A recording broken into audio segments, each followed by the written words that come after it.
Hello and welcome to Killer Queens, a true crime podcast. I'm your host, Torella. And I'm your better, prettier, younger host, Tori. We're sisters who are obsessed with true crime. And love gal-palin with you about cases. You can expect the occasional curse word, lots of Friends quotes, and all the 90s nostalgia.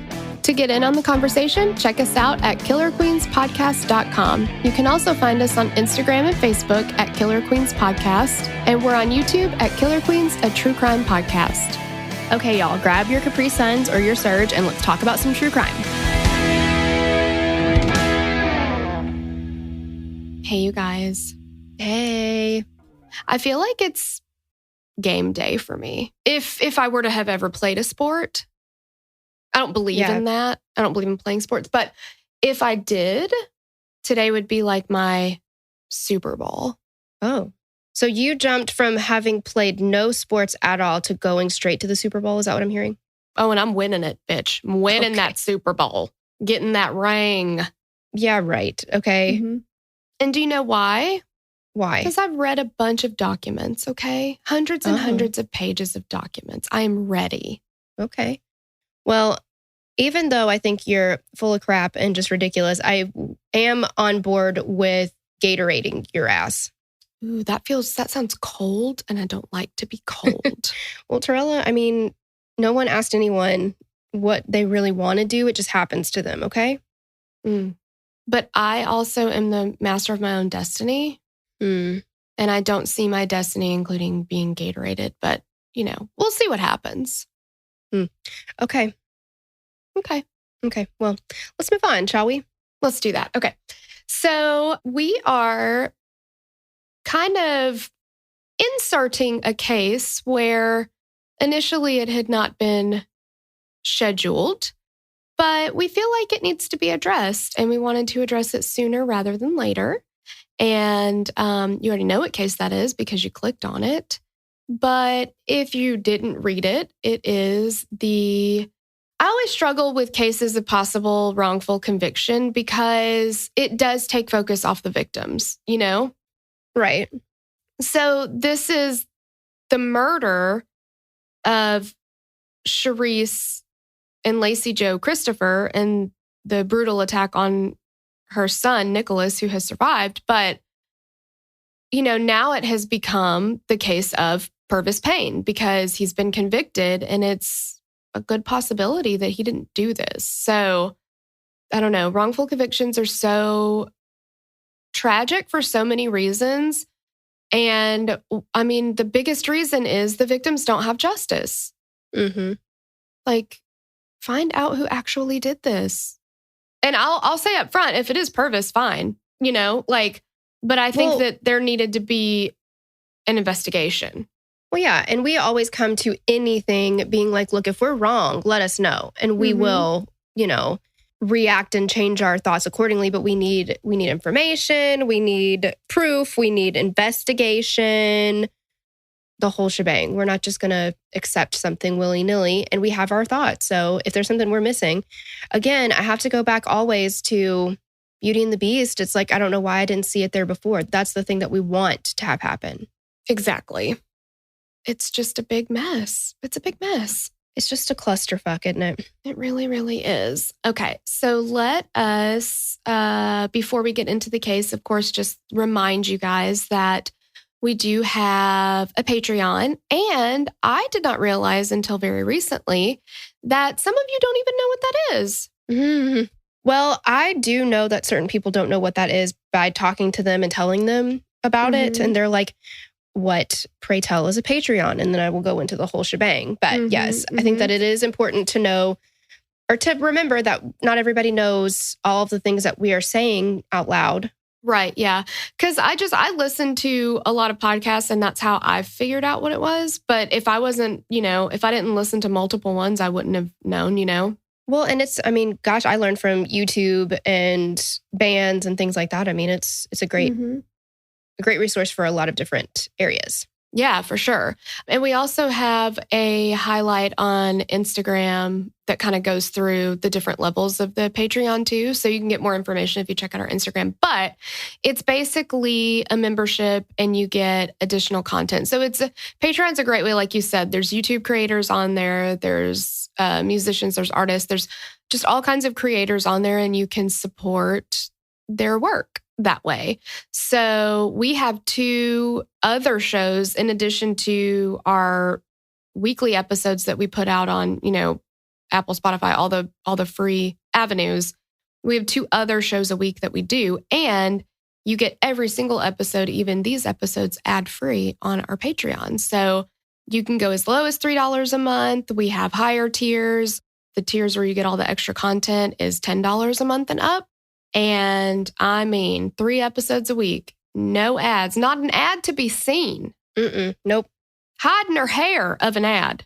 You can search high and low. You'll never find an ad. You wouldn't find an ad. We invite you to try. You won't find them. But yeah, if you want a little bit more information about that or what each tier covers, you can check out our Instagram or go to patreon.com/killerqueenspod. Yes. And again, if you can support it, that would be amazing because it helps us do what we do. But I can't stress it enough. It's a month for just ad-free. It's less than 2 surges a month. You know what I'm saying? Oh, for sure. Yeah. Yeah. Capri Suns, you could get a whole pack of them and it would still be less than that. You know what I mean? So, yeah, exactly. And if monetarily you're not in a place to support the show, we totally understand that. Listening is amazing. Sharing is also amazing, though. Yeah, you can share the show. You can leave a review on iTunes or the Apple Podcast app. There are ways to support the show without paying a dime. And we appreciate all of you guys. Exactly. Yeah. Okay. So, shall we? I think we should. Okay. On Saturday, June 27th, 1987, Charisse Christopher and her 2-year-old daughter, Lacie, were stabbed to death in their upstairs apartment in Millington, Tennessee. Her 3-year-old son, Nicholas, was also attacked, but fortunately, he survived. Shortly after, 19-year-old Pervis Payne was arrested and convicted of 2 murders and attempted murder and is currently serving his death sentence in Tennessee. So the question becomes, was Pervis in a drug-fueled rage that caused him to brutally murder Charisse and Lacie, or was he wrongfully convicted? And I don't think we can specifically answer that, but we're gonna try to get close. Yeah, we're gonna get into the dialogue of it today. Yeah. So let's get a little bit into the information about the victims. So who was Charisse Christopher? Charisse Christopher was born in Millington, Tennessee, just outside of Memphis, and was 1 out of 8 children, with 1 sister and 6 brothers. Damn, that's a lot of children. What's up with all them kids? Exactly. That's a lot of kids. It's a ton of kids. By all accounts, she had a happy childhood and, according to her mother, Mary, grew up just a normal little girl. She married at the age of 24 and had her first child, a son named Nicholas. She was married in Texas, and her husband was an abusive piece of shit. Unsavory type. Yeah, he wasn't great. And her sister, Angie, said that she began to notice marks on Charisse, around her neck, when she would come home to visit. Charisse tried to keep the abuse she suffered private, but her family could see that she was in a physically abusive relationship. After years of mental, physical, and emotional abuse, Charisse filed for divorce and returned home to Tennessee with Nicholas, and she was pregnant with her second child, a little girl who would be named Lacie. Charisse, 3-year-old Nicholas, and 2-year-old Lacie moved in with her sister, Angie, whose marriage had recently ended. They chose an apartment in is it Hiwassee? Yeah, Hiwassee. Well, I always thought there was an A in there, Hiawassee. Yeah, the Hiawassee rivers. Yeah, that's what I thought. I just pronounced this also as Hiwassee, but maybe I'm wrong. Okay. Maybe Hiwassee, sure. Sure. Hiwassee Apartments in Millington, Tennessee. The building they lived in had 4 units. There were 2 downstairs and 2 upstairs. Angie said they chose an upstairs unit, believing it would protect them from burglaries since they had no windows on the bottom level. There is no way they could have foreseen the tragic events that would take place in that apartment. So Angie, whose marriage had seemingly come to an end, decided to work things out with her husband. So she moved back in with him, leaving Charisse and her children in the apartment.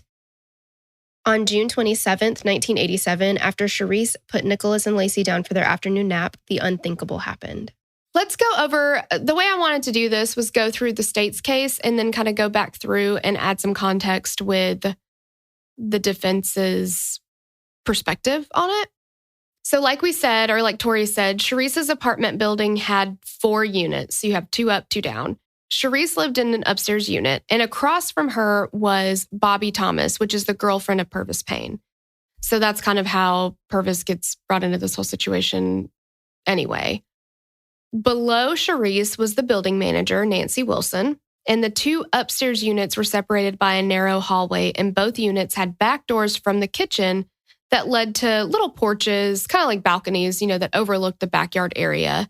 And then in the middle, there was a metal stairway so that if you went out that back door, you could get down to the backyard area. So you've got, stairs at the front of the building and the back of the building. You can exit either way. So Nancy is getting on her afternoon nap. I think she's just, she's a little tired. She had a big morning. She's trying to rest. Mm-hmm. And she said she hears some unusual sounds in the apartment above hers. And the information that I'm pulling, or what I'm about to go through, is pulled directly from the state's court document.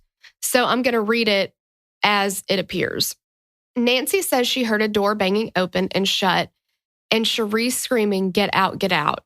She said it wasn't as though she was telling the intruder to get out. It was like, "Children, get out." The commotion began about 3:10 p.m., subsided momentarily, then began again and became terribly loud, horribly loud. She went to the back door of her apartment, went outside, and started to go to the Christopher apartment to investigate, but decided against that and returned to her apartment and immediately called the police.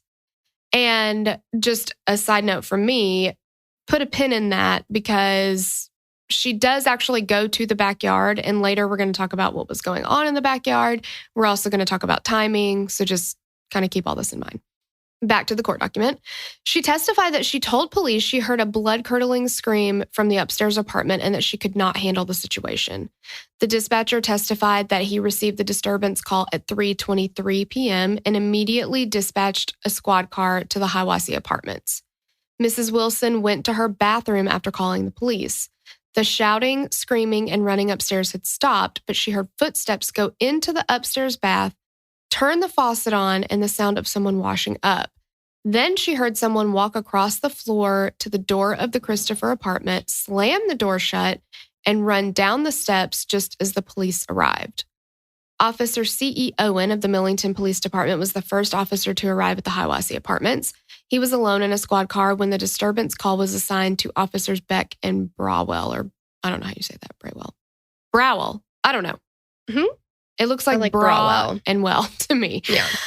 Owen was only 2 minutes away from the Hiawassee apartment, so he decided to back them up. He parked and walked toward the front entrance. As he did so, he saw through a large picture window that a black man was standing on the second landing of the stairwell. Owen saw him bend over and pick up an object and come down the stairs and out the front door of the building. He was carrying the overnight bag and a pair of tennis shoes. Owen testified that he was wearing a white shirt and dark-colored pants and had, quote, blood all over him. It looked like he was sweating blood. Owen assumed that a domestic fight had taken place and that the blood was that of the person that he was confronting. Owen asked, quote, "How are you doing?" Defendant responded, quote, "I'm the complainant." Keep that in mind. Owen then asked, quote, "What's going on up there?" At that point, the defendant struck Owen with the overnight bag, dropped his tennis shoes, and started running west on Biloxi Street.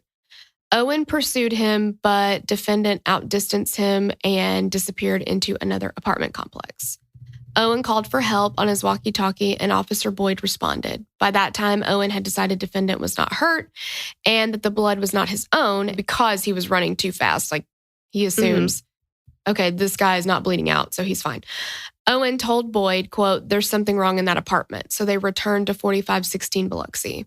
Nancy Wilson had a master key and let them in the locked Christopher apartment.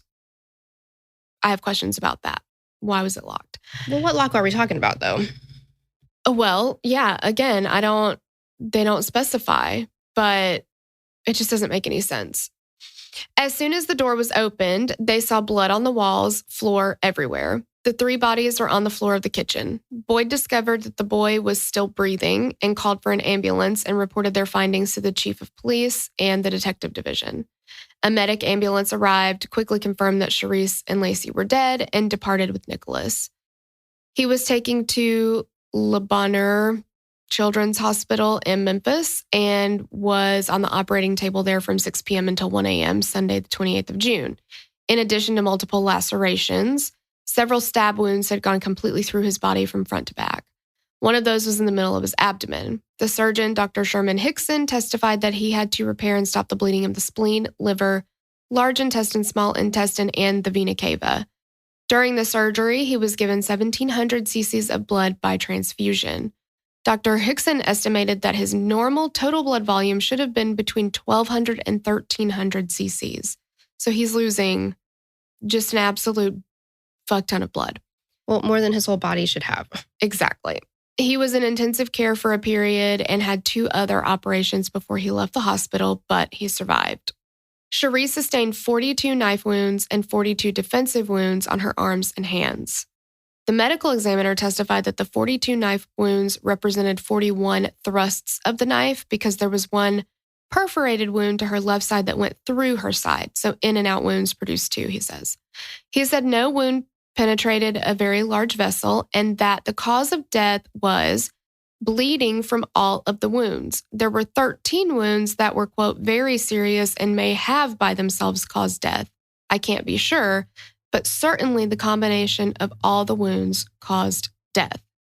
He testified that death probably occurred within, quote, maybe 30 minutes, that sort of time period, but that she would have been unconscious within a few minutes after the stabbing had finished. The medical examiner testified that the cause of death of Charisse Christopher was multiple stab wounds to the chest, abdomen, back, and head, a total of 9. One of the wounds cut the aorta and would have been rapidly fatal. Defendant was located and arrested at a townhouse where a former girlfriend, Sharon Nathaniel, lived with her sisters. Defendant had attempted to hide in the Nathaniel attic. When he was arrested, he was wearing nothing but dark pants, no shirt, no shoes. As he descended the stairs from the attic, he said to the officers, "Man, I ain't killed no woman." Officer Beck said at the time of the arrest, he had, quote, a wild look about him.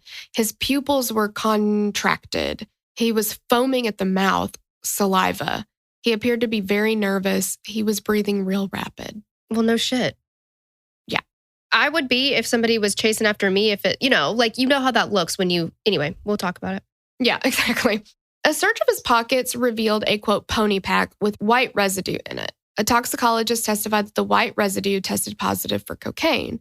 They also found on his person a B&D syringe wrapper and an orange cap from a hypodermic syringe. There was blood on his pants and on his body, and he had 3 or 4 scratches across his chest. He was wearing a gold Hellbros wristwatch, not a wristwatch. The wowie. That had bloodstains on it. The weekend bag that he struck Officer Owen with was found in a dumpster in the area. It contained the bloody white shirt he was wearing when Owen saw him at the Hiawassee Apartments, a blue shirt, and other shirts.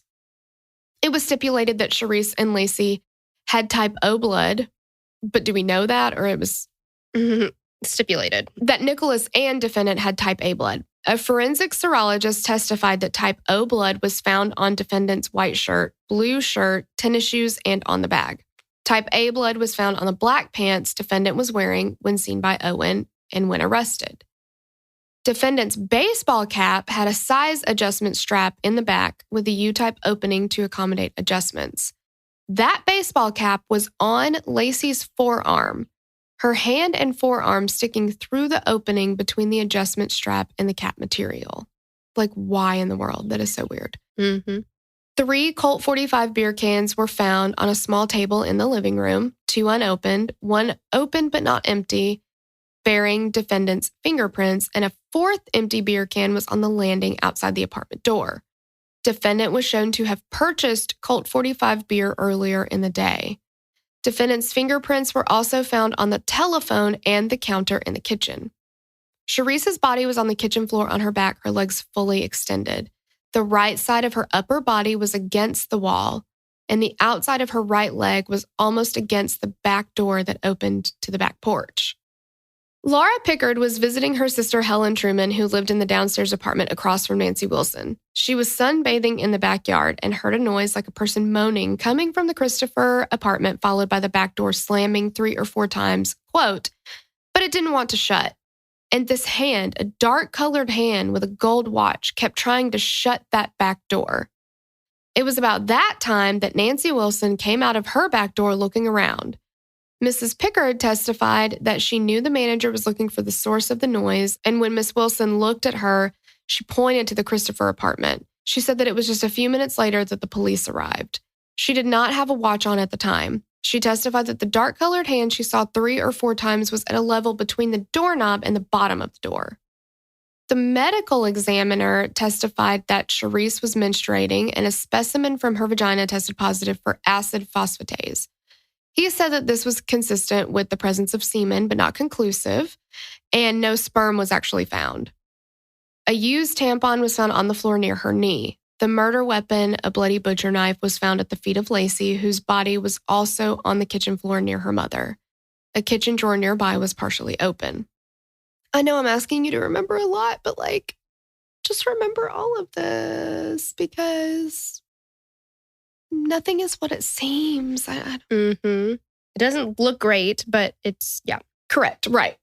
Pervis Payne testified on his own behalf. His defense was that he did not harm any of the Christophers. He saw a black man descend the inside stairs, race by him, and disappear out the front door of the building as he returned to pick up his bag and beer before proceeding to his friend Sharon Nathaniel's to wait for the arrival of Bobby Thomas, his girlfriend. He said that as the unidentified intruder bounded down the stairs, wearing a white tropical shirt that was longer than his shorts, he dropped change and miscellaneous paper on the stairs, which Pervis then picked up and put in his pocket as he continued up the stairs to the second floor landing to retrieve his bag and beer. When he reached the landing, he heard a baby crying and a faint call for help and saw the door was ajar.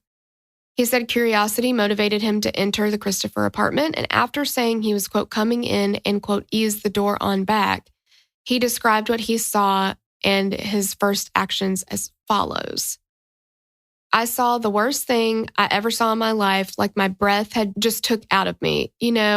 I didn't know what to do, and I put my hand over my mouth and walked up closer to it, and she was looking at me, and she had a knife in her throat with her hand on the knife, like she'd been trying to get it out, and her mouth was just moving, but the words had faded away, and I didn't know what to do. I was about ready to get sick, about ready to vomit, and so I ran closer. I saw a phone on the wall, and I lifted and got the phone on the wall.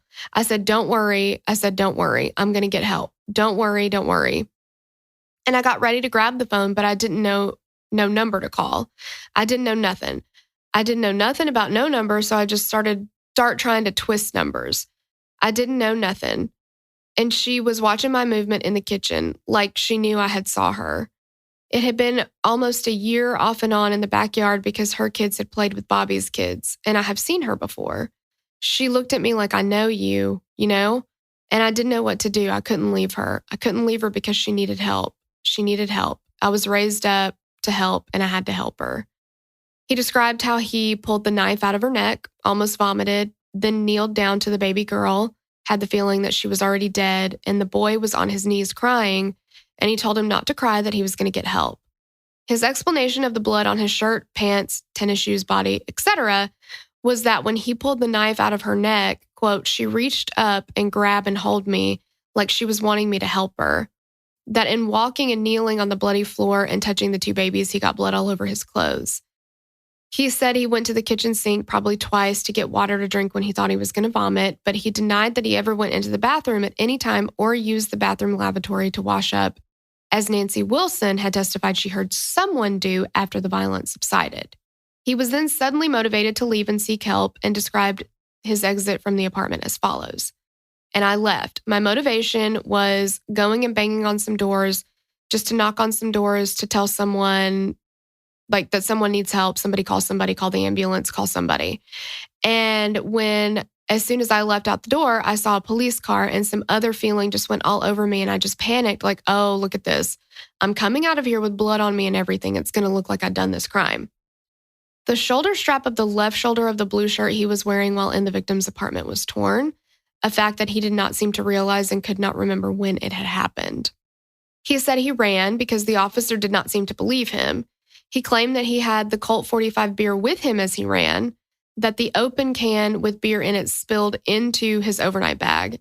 As he ran from Owen, the bottom of the sack broke, the beer and tennis shoes were scattered along his route. He has said that what witnesses described as scratches were stretch marks from lifting weights. And well, I'll get into that later. Remember the stretch marks, scratches. What else are we supposed to remember? I know. A pen and paper? Come on. I know. Yeah, actually, that would have been great. Stop this, start it back over, get your handy dandy notebook. We've got some clues. Take notes. Yeah. Yes. Defendant presented 5 character witnesses who testified the defendant's reputation for truth and veracity was good. Ruth Wakefield Bell testified that she had known the defendant all of his life. She was age 40 and lived in the same block on the Biloxi as the Hiwassee apartments across the street. She said that on the Saturday afternoon of the murders, defendant knocked on her door, identified himself, and she looked out her bedroom window and saw him, but she didn't let him in. She was upset with her boyfriend at the time and did not want to see or, quote, entertain anyone. She denied that she was afraid to let him in or that there was anything unusual about his appearance. She estimated that it was about 20 minutes after he knocked on her door that she saw police and an ambulance across the street. So, I mean, that puts a pretty tight timeline then. Mm-hmm. Because according to Nancy's testimony, it was 13 minutes from when she heard the commotion to when she called the police. And that's, it's like he would have immediately had to go over there, immediately kill them. Just the timeline's all jacked. So that's when she sees the police. Defendant testified that he knocked on her door just before he decided to go to Sharon Nathaniel's and went into the Hiwassee apartments just to pick up his bag and beer. During cross-examination of the defendant, he was asked and answered as follows. Tori, do you want to be prosecutor or Pervis? Prosecutor. Okay. Can you explain why there's bloodstains on your left leg? Left leg? Yes, sir. Evidently, it probably had to come from when she had hit the wall, when she reached up and grabbed me. When she hit the wall? When I got ready to run up, when I got ready to vomit. When she hit the wall, she got blood on you? When she splashed, it was blood, a lot of blood on the floor. She got blood on you when she hit the wall. Is that what you said? She hit against the wall when she fell back. Is that what you said, sir, that she got blood on you when she hit the wall? I didn't say she got blood on me when she hit the wall. Isn't that what you just said a moment ago, sir? That's not what I said. Tori, you did a great job. I tried to do it. I felt like I had to and seen it, like let it go, like give it that minute. No. Yeah, because it's hard to, it was easy, honestly, to step right into that character, but it's hard to leave him. I don't know why. Well, sure. Well, you became him, Mm-hmm, You're one now. Yes. You're one person. Yeah. Exactly. And we'll get more into this, but the prosecutor said that the person that did that part of the cross-examination, that when he was like, did you say she hit the wall? Like that you could have heard it like 8 counties over or something. Like she said he really, it was like really, this booming voice. Yeah. Yes. So again, nailed it. Thank you. Blood was smeared on the wall of the kitchen next to the back door and on the door itself from doorknob height to the floor and laterally approximately 6 or 7 feet. Defendant insists that the evidence is wholly circumstantial and is insufficient to support the verdict. So I know that was long and I grabbed that from the document, but I mean, it lays everything out. And this is the court's decision, what the court has in front of them. This is what the prosecution has entered as fact. So let's get into why. What would be the motive? And we know that prosecution does not have to prove motive. No, defense only does. Yeah, but it helps. It can usually help get a conviction because people want to know why. Right. Well, and we've learned too that prosecution doesn't have to prove a true motive. It just has to be a convenient motive. Exactly. They just have to give like, well, probably this or probably that. Which would you believe? Because that's what it was. Whatever you prefer. Either one of those. Yeah. Yeah. So what is their motive, Tori? So the prosecution alleges that Pervis Payne had spent the day riding around with his friend Sylvester Robinson, drinking alcohol, shooting up cocaine, and looking at Playboy magazines. His girlfriend, Bobby Thomas, was visiting family in Arkansas and had not yet returned when he was dropped off at her apartment. And since he did not have a key, he waited for her to come back. They allege that, quote, he was unable to account for the expenditure of $30 to $50 and the sums that he withdrew from the bank on Friday and Saturday morning. And the state's theory was that he spent it for cocaine and used the syringe he purchased to administer it. My question is, just of that. So they said he took out $30 to $50. Which is it? At first, it sounds like you're saying $30 to $50. Oh. Well, because that would make more sense. But no, it's two completely different sums of money. It's either $30 or $50. I'm like, where did you get that number? Because shouldn't you have the fucking bank records? Is it $30 or $50? Yeah, it's not like you borrowed money from someone and it's just like hearsay. You have proof. Unless they're saying he withdrew 30 on one day and 50 on the other day, but that's not the way they're saying it. I don't know. That's not how I read it. And then, so they're like, he can't account for what he spent that money on. But they also just said that he bought a bunch of beer at the convenience store, gas station, whatever. So I'm not saying that it's $30 for 4 beers, but could he have bought other stuff there? I mean, we do have that he did go to that store. So could he have bought other stuff or, like that is somewhat of an accounting, I feel like you said, you're saying that he bought that to tie the beers to him. But then you're saying he can't tell us what he spent his money on. And it had to have been on cocaine. Like I don't know in 1987 how much cocaine costs, but I don't know. Yeah, I have no idea. I don't know what cocaine costs in 2021. That's true. I don't. Also, I mean, this may be a really stupid question, but can you shoot up cocaine?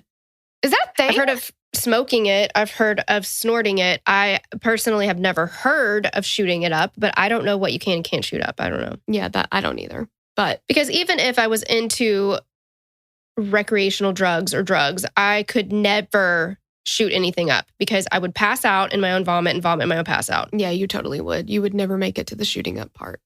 Yeah, I feel like that would be like a dead giveaway for any kind of case that I would be accused of or anything. If they ever brought into question like, oh, well, she was somewhere shooting up heroin, be like, absolutely not, because she would have died in that moment. Yep.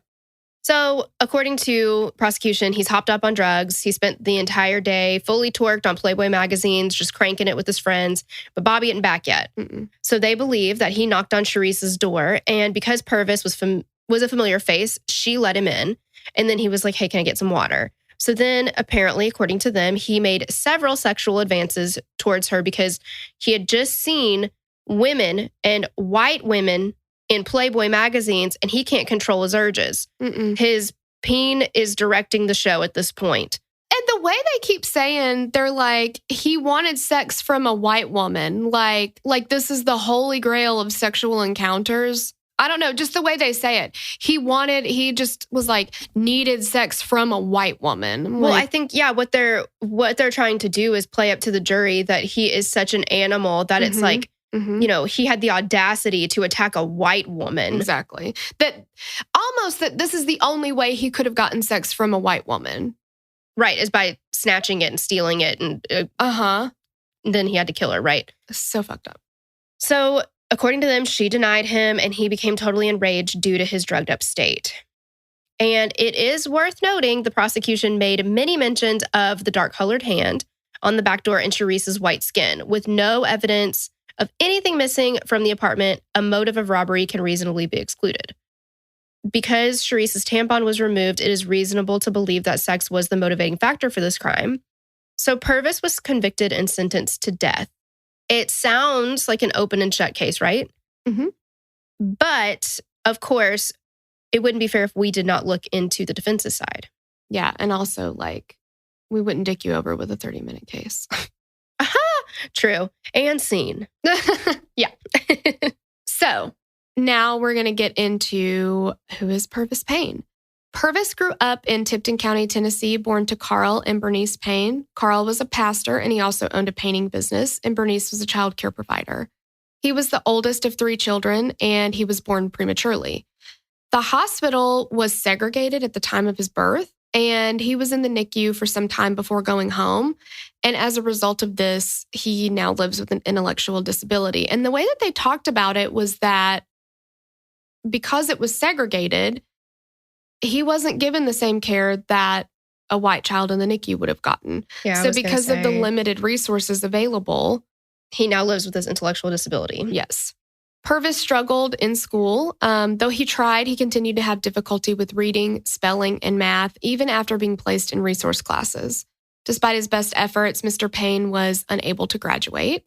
Growing up, he had also had trouble with everyday tasks like cooking and doing laundry.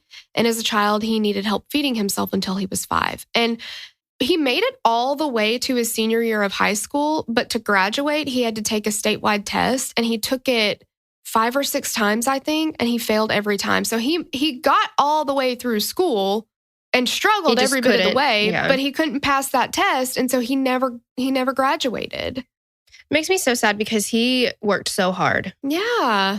And yeah, it is. It's just so sad. And that's going to put him obviously at a disadvantage, like getting jobs and, all the things. Totally.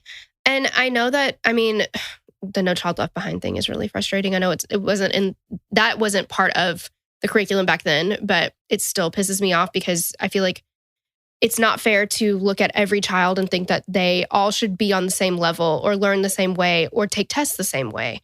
Exactly. And it's just frustrating. He should have graduated. Mm-hmm. Yeah. Exactly. He made it through. He worked his butt off. A standardized test does not. Albert Einstein failed standardized tests. Right. Yeah, exactly. And they're stressful. I can understand that. So Pervis had gotten a job at the local Pizza Hut for a time after high school, but he was unable to complete his necessary tasks without help or step-by-step instruction. So he'd worked there for a while, but unless he had somebody helping him, he couldn't remember how to make the pizzas and things like that. So that made it difficult for him to find work. He was known for helping out around his father's church in any way he could. He would drive people to and from service. He also worked with his father at his painting business, and that kind of gave Carl a way to help, keep an eye out for Pervis too. There is not one person who has ever testified to seeing Pervis use drugs or know about him using drugs. By all accounts, Pervis was a moral and kind young man who had never been in trouble with the law before. So his first run-in with the law is being arrested for murdering 2 people in the attempted murder of a third, 2 of which are children. So I don't think it's going to be any shock to anybody that we're going to have to get into some, this case has been audited and there were some discrepancies. Yeah. Yes.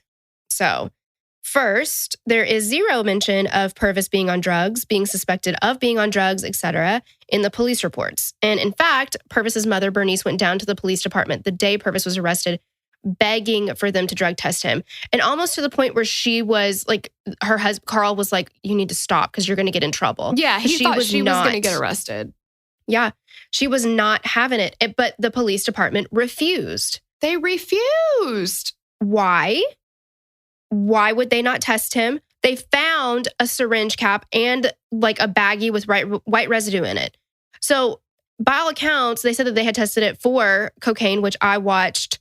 What was it? How to Fix a Drug Scandal. Mm-hmm. So I don't trust that one little bit. I need some receipts. Yeah. But why? Why wouldn't they have done it? Yeah. What could it have been? But they told Bernice that they didn't have any reason to suspect he'd been on drugs, so they didn't need to test him. Yet they're using that in the case.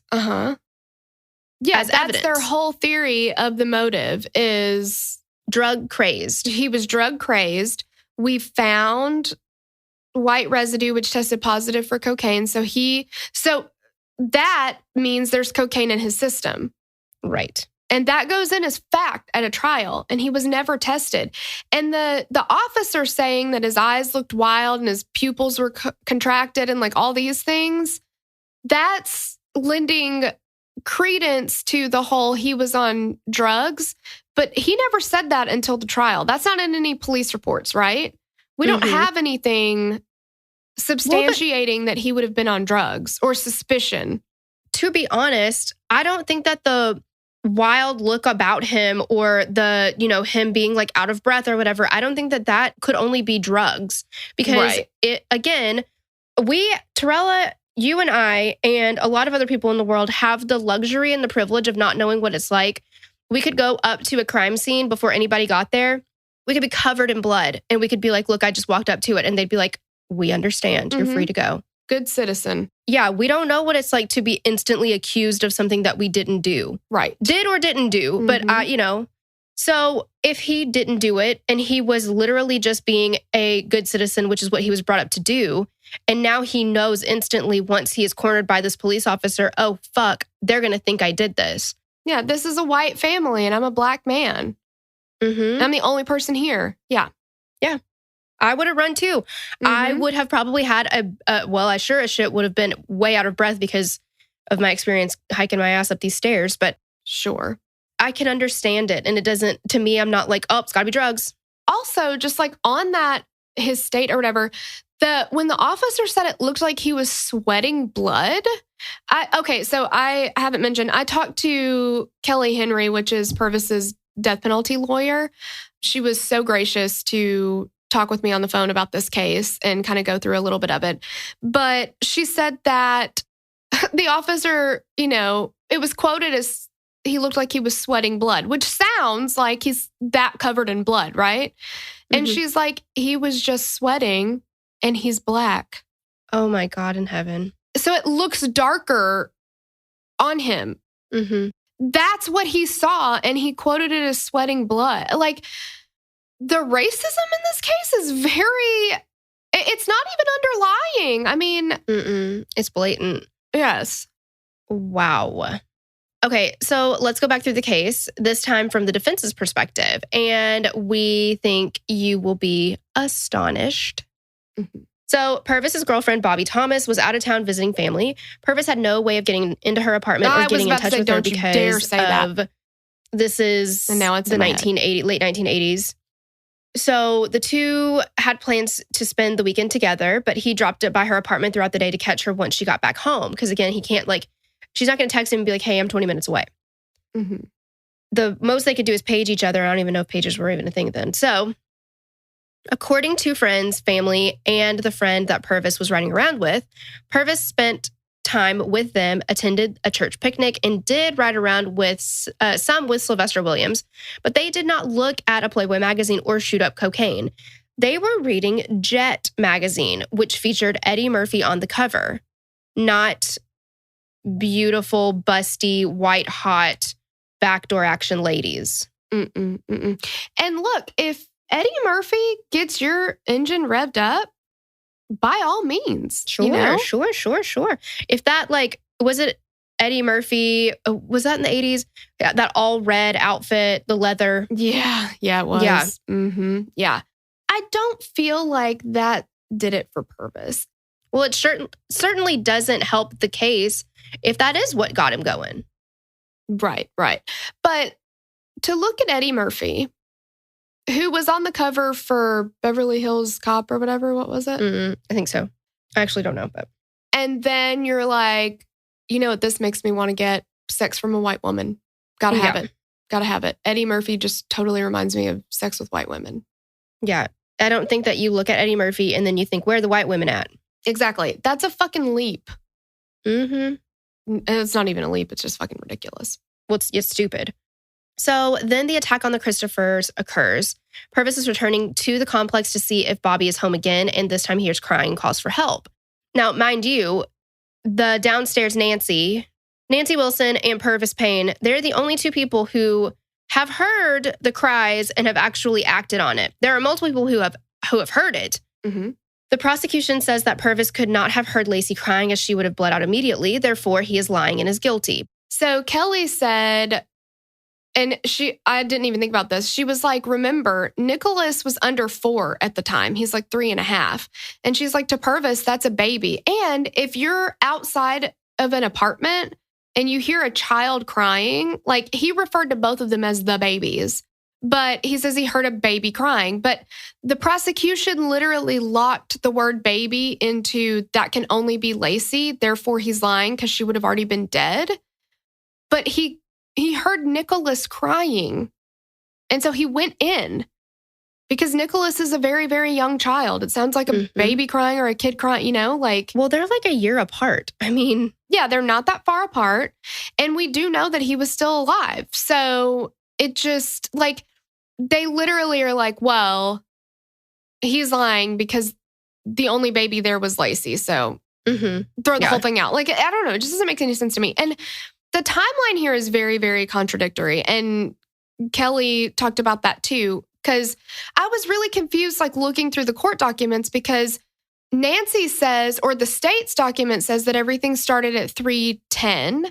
And then by 3:23, the police arrive or whatever. So this is a very tight timeline. And the state says this makes it impossible for it to have been anybody other than Pervis, because he's the only one there. We got there immediately. Nancy hears the screaming, calls the cops immediately, all this stuff, right?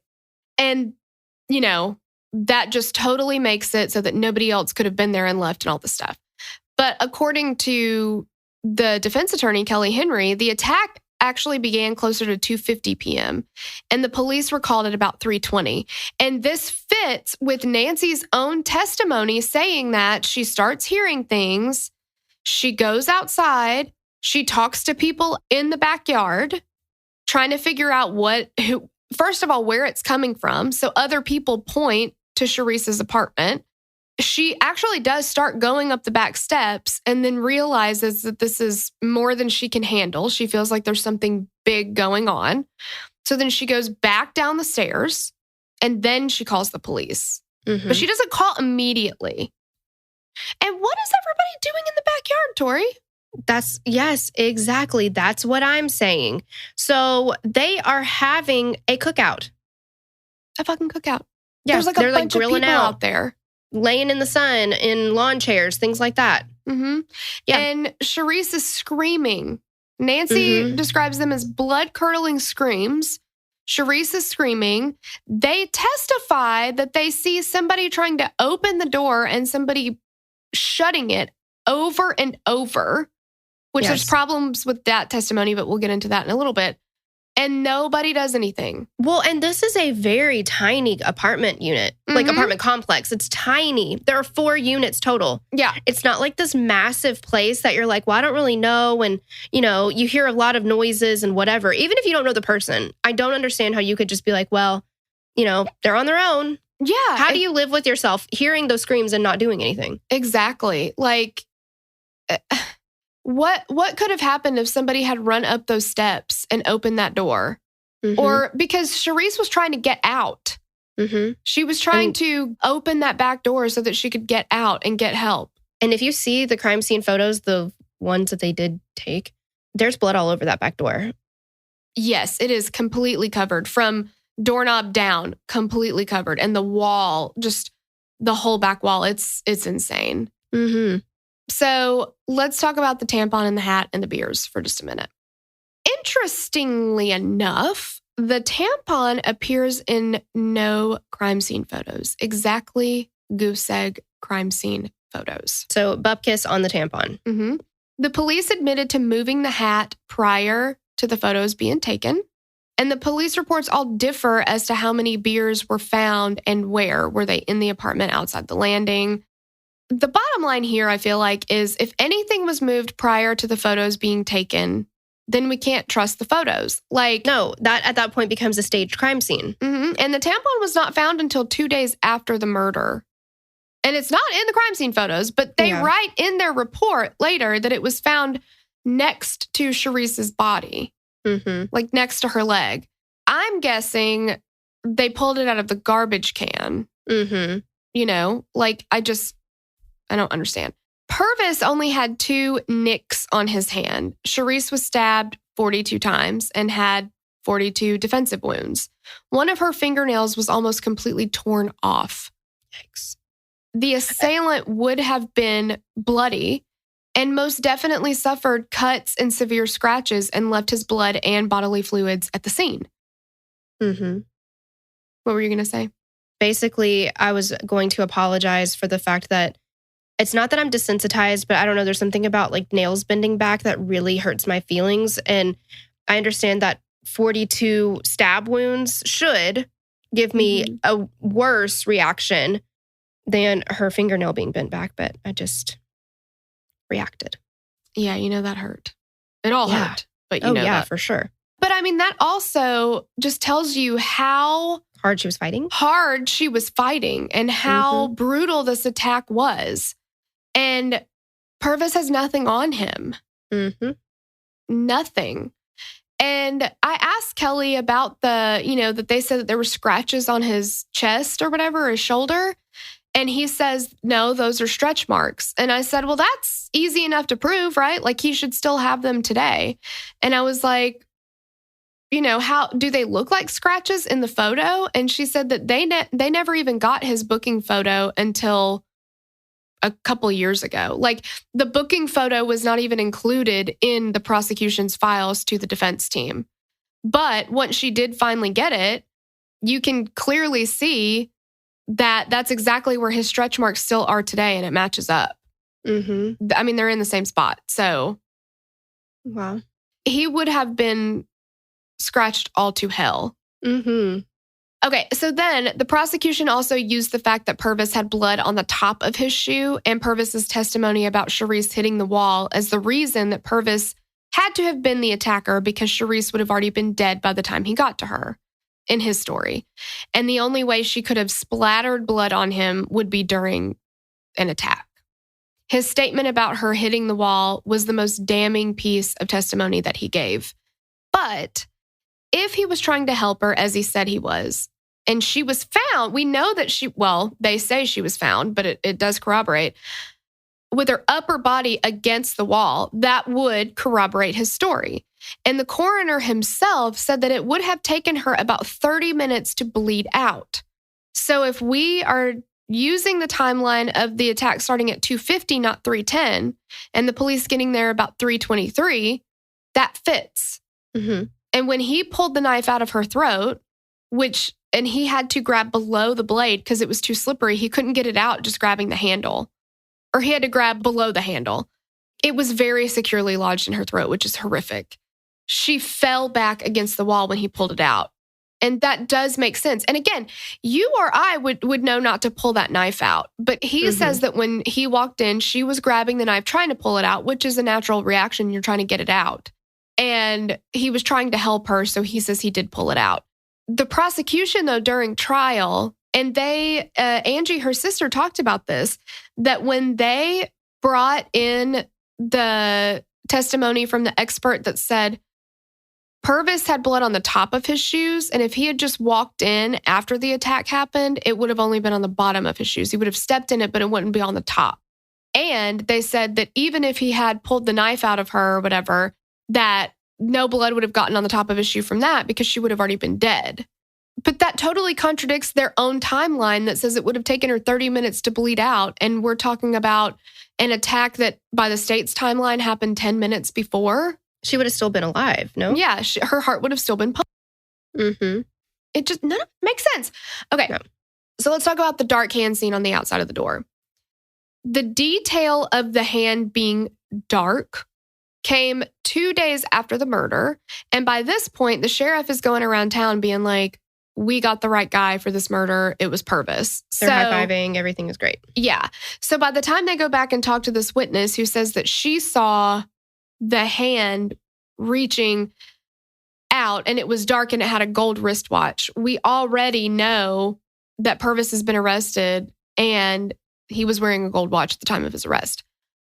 The other thing that doesn't even make any fucking sense with this testimony, I don't think, it just doesn't make sense. If Charisse is trying to open this door, so she's trying to grab onto the door and open it. If you are trying to shut the door, because the witness says it was like somebody was trying to get it shut over and over, right? If you're trying to shut the door, do you reach your hand in between the door and the frame and try to pull it shut from the doorknob on the outside? Oh, no. That's a good way to get your hand smashed. You're going to get smashed right to a jelly, aren't you? And they said that the hand was reaching to the outside of the door, but below the doorknob. That would be them pulling the door open. There's no way to shut the door by pulling it that way because the door opens to the inside. That doesn't make any sense. I just don't get it. Another man who lived in the complex, John Ed Williams, also saw a black man fleeing the scene, and that matched the description that Pervis gave. But this was never followed up on, and he has now passed away. So there's no way to go back and talk to him. But the police did talk to the people in the complex, and he said that before the police got there, he saw a man run out of the complex, same description as Pervis gave, got in his car and drove away. And then the police came down. Charisse's ex-husband was incarcerated at the time of the murder. And remember, we talked about him being very violent, and he was very violent. He was actually incarcerated at the time of this murder. So initially the police were like, well, obviously he could not have fucking done it, right?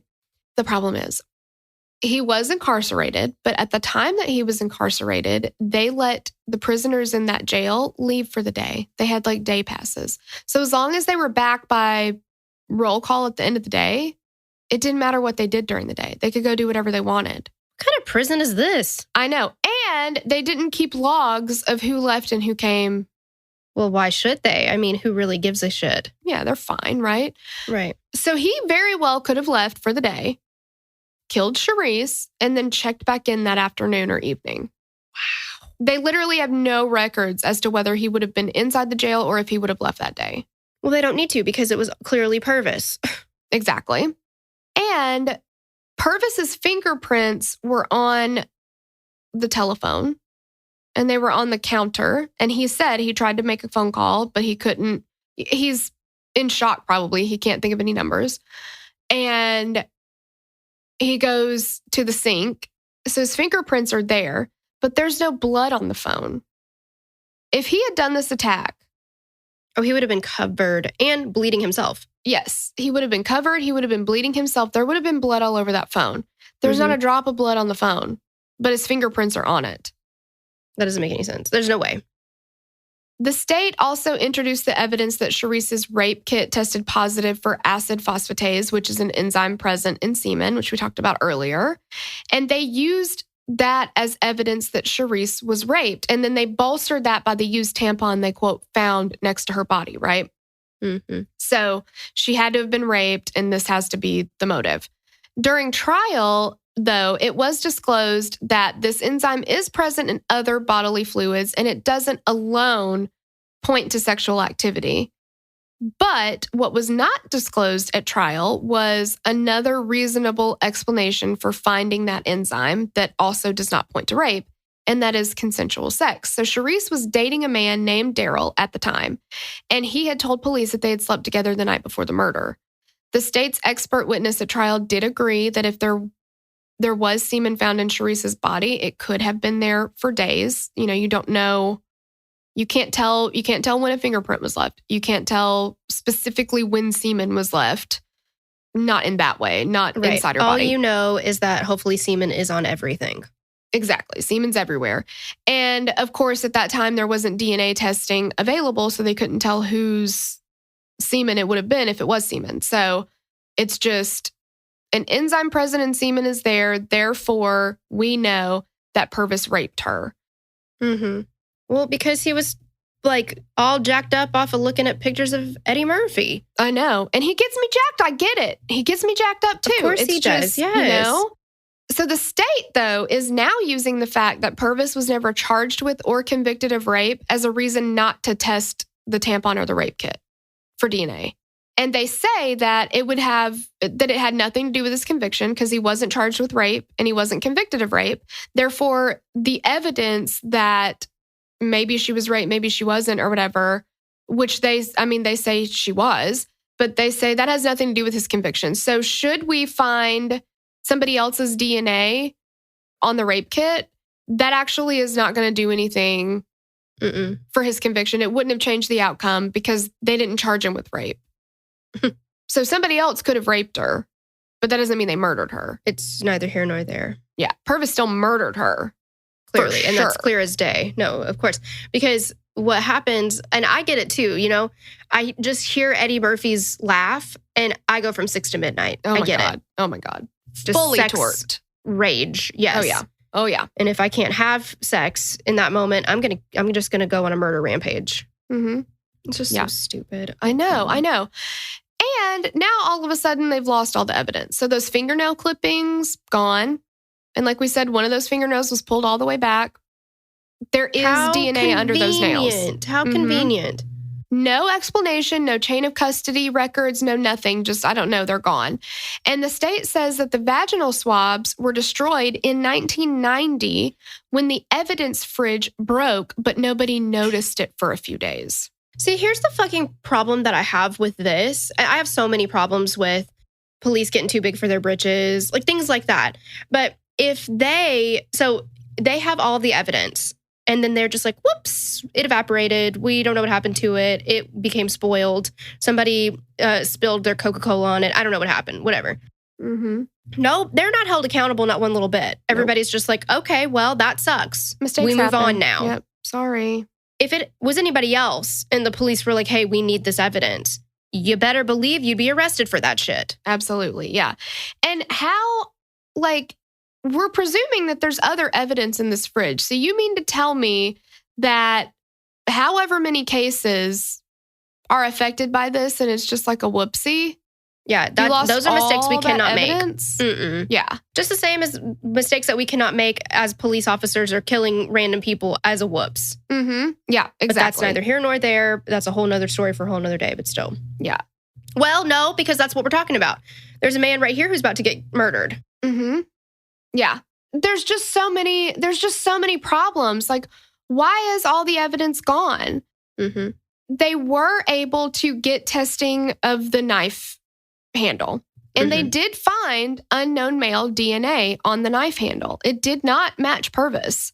But there's not enough markers. Yeah, it needs to be like 10, 12 markers, and there were 9 or something. Yeah, something like that. There just wasn't enough. It was not enough because it's, degraded over time and all the things. There weren't enough alleles to actually put into the database. So we know that there's unknown male DNA, but without the evidence under the fingernails or some of this other evidence, we don't have enough markers to then put it in the database and find out whose DNA this is. Okay, so that by itself should be like, okay, then we can't convict someone. I know. Right? I mean, if you don't have enough evidence to prove, like, shouldn't that negate the whole, you know what I mean? Like, yeah. I don't know. And the blood that was on his shirt. If you can't use it to prove that it was Pervis, then you shouldn't be able to use it to prove that it was Pervis. Exactly. And the blood that was on his shirt and his clothes was transfer. It wasn't high velocity blood spatter, from him raising the knife up and coming back down. Striking, sure. Yeah, it did not match the blood that would be on somebody who was involved in the attack. And there is also, so they did not drug test Pervis at all. They did, though, during the autopsy, do toxicology on Charisse. And we are in absolutely no way. Not victim shaming or blaming or anything. No, nothing. But it is a fact. She did have methamphetamine in her system. And they did talk to witnesses who said that Charisse did use drugs, that she also used cocaine, and she sold cocaine. And there are witnesses who say that there was a drug dealer that Charisse was having problems with. And this drug dealer had told other people that he was going to kill Charisse because she stole drugs from him and money, and that she owed him or something. We have a suspect and we have motive. Mm-hmm. Mm-hmm. And now that we're 30 years down the line, who knows? That person may not still be alive. Her ex-husband is now dead. He was shot to death in an altercation where the person who killed him was shooting in self-defense. So he's clearly a very violent, aggressive person. Yeah. And again, I struggle with these cases a little bit because I know that Charisse's family, they fully believe that Pervis is the person that did this. And I understand why, because so many people, when you hear the prosecution say, we believe that Pervis knocked on the door to ask for a glass of water and she let him in. Her family believes that is fact, that he went to ask her for water. Right. I mean, I have my whole life taken what news reports and police officers do in press conferences and things like that as fact when they say words like "we believe" or consistent the evidence shows. Sure. When in fact, and that's the thing, we talked at first about how wrongful conviction cases are tough because the victims get lost in it. And I 100% agree. But if the police did their fucking job, we wouldn't have to do this. Exactly. Right. Because that's, again, a lot of people get screwed with this kind of stuff, but the victims do, because how many times have we seen people who get a slap on the wrist or get away with it or whatever, and they're going to continue to go on and attack other people. So right now we are covering the John Wayne Gacy docuseries. Yeah. Yeah, on our Doc Jams. And it is just... It's that, exactly. Yes, a great example of that. There just are other suspects that should have been looked into, and they just simply weren't. They had a man that was there, and I get that it looks bad. I do. And I'm not saying that Pervis could not have done it, but I am saying that I don't think that they proved it. And we certainly can't put a man to death that, number one, could be innocent and also who has an intellectual disability. So right now, the only way that Pervis is going to be able to get back into court, and they do have a court date set, I don't know exactly when it is on this intellectual disability claim that he shouldn't be put to death because of his intellectual disability. So that is a piece of legislation that is waiting to be passed in Tennessee, that we won't put people with intellectual disabilities to death. He cannot get back into court at this time on his innocence claims because the state has lost all the evidence. There's no avenue to go through with that, because what can we do about it? And the state contends that if we retest everything, it wouldn't matter anyway. But they don't have a way to get back into court for that. So right now, the pressing issue is to get him off death row, because he did have a stay of execution, which expired in April. So at this point, he could be executed. The state can set a date. So if that legislation gets passed, then he would be commuted to a life sentence. The other option right now is clemency. And Governor Bill Lee does have this case on his desk, and he's reviewing it, and who knows how long it's going to take him.